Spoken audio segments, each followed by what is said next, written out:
Hi, this is Tanya from Tinkerin' in Ink with Tanya. I am bringing you my first video tutorial in many years. Please bear with me. This is quite the setup with my cell phone on an overhead light.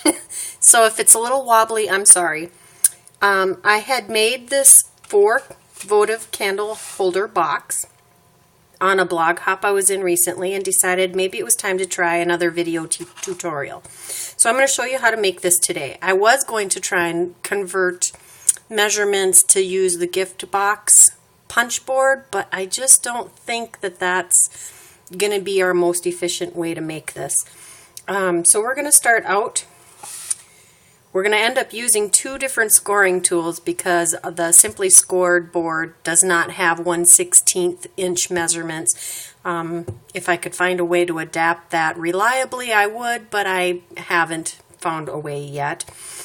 So we'll use the Simply Scored board to do the box scoring, and for the sleeve we'll use the trimmer.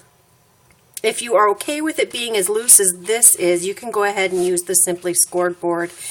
And instead of doing 1/16 bigger, you can do 1/8, and I'll post both of those measurements in my blog post. So let's get on with the box tutorial here. So this is the box base, and it is 8.5 by 8.5. And you're going to score at 3/4, 2 3/4, 5 3/4, and 7 3/4. Then you're going to turn and do the same thing. 3/4, 2 3/4, 5 3/4, 7 3/4. So that gives you a 3/4 inch overlap for each of your sides. And for the sleeve, you're going to have a 3 by 11 inch piece, and you're going to score at 3 1/16, 5 1/8, 8 3/16, and 10 1/4. That leaves one little flap for the bottom for it to connect. So let's go ahead and score the box bottom. Here's my Simply Scored board. Set that in there, and I'm going to score it at 3/4 of an inch. Woohoo! My uneven table. Try that again. 2 3/4, 5 3/4, and 7 3/4. Turn. Again, 3/4, 2 3/4, 5 3/4, and 7 3/4. Oh, isn't that lovely? We'll fix that. Yep, okay. So, after you're done with that part, you're going to trim off and make some flaps. And I like to diagonal mine in so that they don't interfere with the sides. So I'll just show you how I do that quick. I just follow along the score line and just cut to the score line, and then I come diagonal here. Same thing on this, and trim here. You want to trim off this tail, and you want to come in a little further than the score line so it doesn't bump up against the other side when you fold it in. Again, you're going to want to cut in from the side. This is your box side, and this is the flap. A diagonal to that intersection point. Sometimes I turn that over and trim off that way. Depends on how tight I trimmed to the corner. And that's the last flap because I'd done the other 2 before we started. Whoops, I cut my score tape clean off.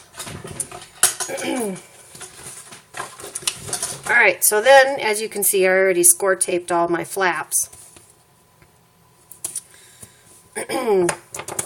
So you're going to want, these are where they bend and fold over to help reinforce. So I'm going to go ahead and crease all these scores.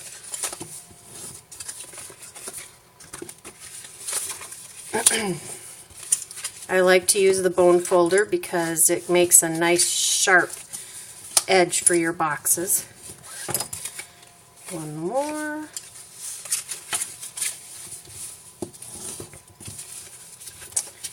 Oh, did I forget the flaps? Oh, just these two sides. Okay. So now we're going to take the score tape backing off, or sticky strip, whatever it is you use. I happen to like this one because you can tear it off and not have to use a scissor all the time. Sticky strip does have a stronger bond than this, but I find that this is effective enough for me. Oh, lovely. I think I put the score tape on the wrong side. All right. So, these go on the inside, and these go on the out, because you're going to fold those back against the opposing sides. Okay, let's try this again. And you're wondering how I'm going to get this off of my table. Well, this is a craft sheet, so it'll pull right off. And no, I don't have fancy editing software, so I don't want to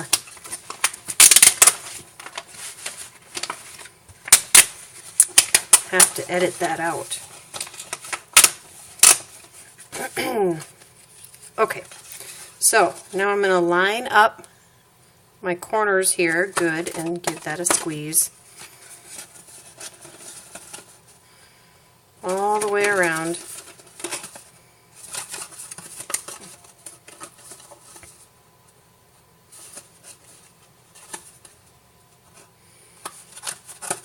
And then I just fold these flaps over.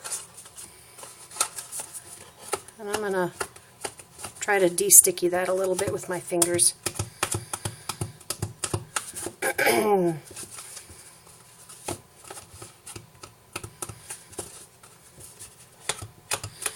Okay, you could have stamped on the outside of this, but since we're going to be doing a sleeve for this, it doesn't really matter if you decorate the inside or not. Okay, so here's my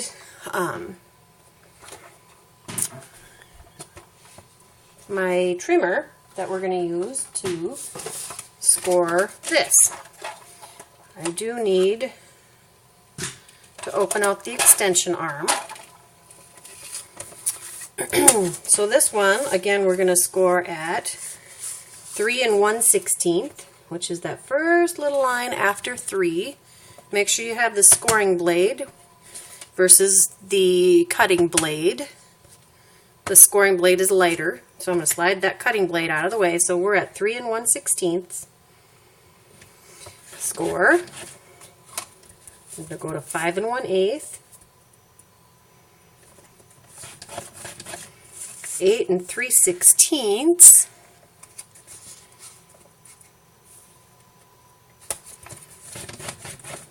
And 10 1/4.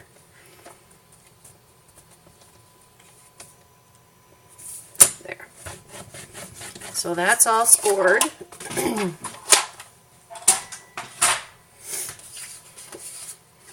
And I would do the stamping on this part now. I'm not going to do the stamping now because you don't need to watch me stamp. I'm sure you know how to stamp. And if not, I'm sure that there's other videos that we can do for that. Okay, so I'm just scoring on all of the score lines.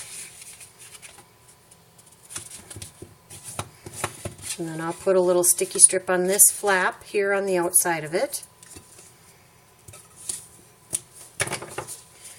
And then I like to put it on my box, just to make sure it's going to fit up nice and tight. So I'll just take that backing off, line this up again,